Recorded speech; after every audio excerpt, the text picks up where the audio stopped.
ಇಡ್ಲಿ ಸರಿ ಏನಾದರೂ ತುಂಬ ಜಾಸ್ತಿ ಉಳ್ಕೊಂಡಿದ್ರೆ ಇವತ್ತಿನ ವಿಡಿಯೋದಲ್ಲಿ ನಾನು ತೋರಿಸ್ಕೊಡ್ತೀರಾ ಅಂತ ಮಸಾಲ ಇಡ್ಲಿ ಮಾಡಿ ಸಿಂಪಲ್ ಆಗಿರುತ್ತೆ, ಬಟ್ ರುಚಿ ಅಂತೂ ತುಂಬ ಚೆನ್ನಾಗಿರುತ್ತೆ. ಕಾಯಿ ಚಟ್ನಿ ಮಾಡಿಕೊಂಡ್ರೆ ಜೊತೆಗೆ ಸೂಪರ್ ಆಗಿರುತ್ತೆ. ಮಧ್ಯಾಹ್ನದ ಲಂಚ್ ಬಾಕ್ಸ್ಗಂತೂ ನೀವು ಬರೀ ಇಡ್ಲಿನೇ ತಿನ್ಬೋದು, ಆ ಥರ ರುಚಿ ಬರುತ್ತೆ.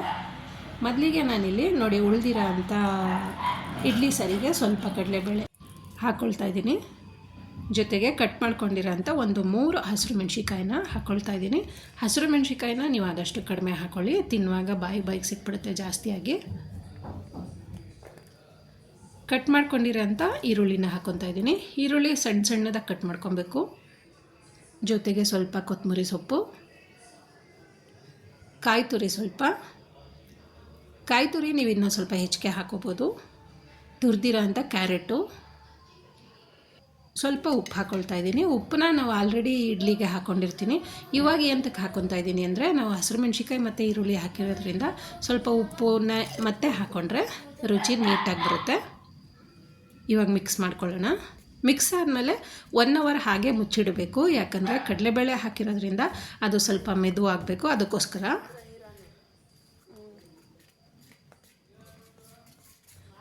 ಒಂದು ಪ್ಲೇಟಿಂದ 1 ಅವರ್ ತನಕ ಮುಚ್ಚಿಡಿ. ಚಟ್ನಿ ಇಲ್ಲದೇನೂ ಕೂಡ ನಾವು ಬರೀ ಡೈರೆಕ್ಟಾಗಿ ಇಡ್ಲಿನ ತಿನ್ಬೋದು, ಯಾಕಂದರೆ ಕ್ಯಾರೆಟು ಕಾಯಿ ತುರಿ ಹಾಕಿರೋದ್ರಿಂದ ತುಂಬ ಚೆನ್ನಾಗಿರುತ್ತೆ. ಮಕ್ಕಳಂತೂ ಇಷ್ಟಪಟ್ಟು ತಿಂತಾರೆ. ನೋಡಿ 1 ಅವರ್ ಆದಮೇಲೆ ತೋರಿಸ್ತಾ ಇದ್ದೀನಿ. ಎಲ್ಲ ನೀಟಾಗಿ ಹದವಾಗಿ ರೆಡಿಯಾಗಿದೆ. ಇವಾಗ ಇಡ್ಲಿ ಪಾತ್ರೆಯಲ್ಲಿ ಹಾಕ್ಕೊಳ್ಳೋಣ. ಸ್ವಲ್ಪ ಎಣ್ಣೆನ ಸವರಿ ಆಮೇಲೆ ಇಡ್ಲಿ ಹಾಕ್ಕೊಳ್ತಾ ಇದ್ದೀನಿ. ನಾವು ಈ ಥರ ಎಣ್ಣೆನ ಸವರೋದ್ರಿಂದ ನಾವು ಇಡ್ಲಿನ ತೆಗಿಯುವಾಗ ನೀಟಾಗಿ ಬರುತ್ತೆ.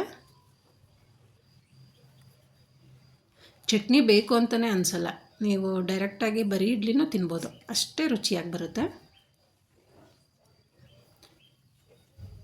ಈಗ ಇಡ್ಲಿ ಪಾತ್ರೆಗೆ ಹಾಕ್ಕೊಳ್ತಾ ಇದ್ದೀನಿ. 3 ಪ್ಲೇಟಿನ ಪಾತ್ರೆ ನಂದು, ಸೊ 3 ಪ್ಲೇಟನ್ನು ಬೇಯಕ್ಕಿಡೋಣ.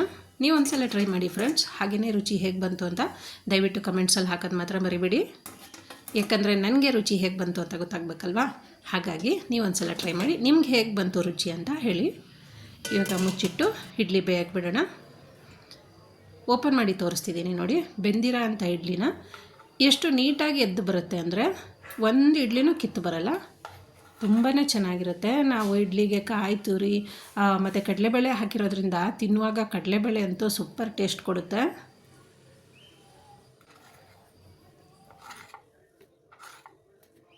ನೀವೇನಾದರೂ ಜಾಸ್ತಿ ಇಡ್ಲಿಗೆ ಹಾಕ್ಬಿಟ್ಟಿದ್ದಾಗ ಇಡ್ಲಿ ಸರಿ ಮಿಕ್ಕೊಂಡ್ರೆ ಈ ವಿಧಾನದಲ್ಲಿ ಒಂದ್ಸಲ ಟ್ರೈ ಮಾಡಿ, ತುಂಬ ಚೆನ್ನಾಗಿರುತ್ತೆ. ಫ್ರೆಂಡ್ಸ್, ಇವತ್ತಿನ ವಿಡಿಯೋ ನಿಮ್ಗೆ ಇಷ್ಟ ಆಗಿದರೆ ದಯವಿಟ್ಟು ಲೈಕ್ ಮಾಡಿ, ಶೇರ್ ಮಾಡಿ, ಸಬ್ಸ್ಕ್ರೈಬ್ ಮಾಡಿ ಹೊಸದಾಗಿ ನೋಡ್ತಿರೋರು. ಮತ್ತೆ ಮುಂದಿನ ವಿಡಿಯೋದಲ್ಲಿ ಸಿಕ್ಕೋಣ. Thank you.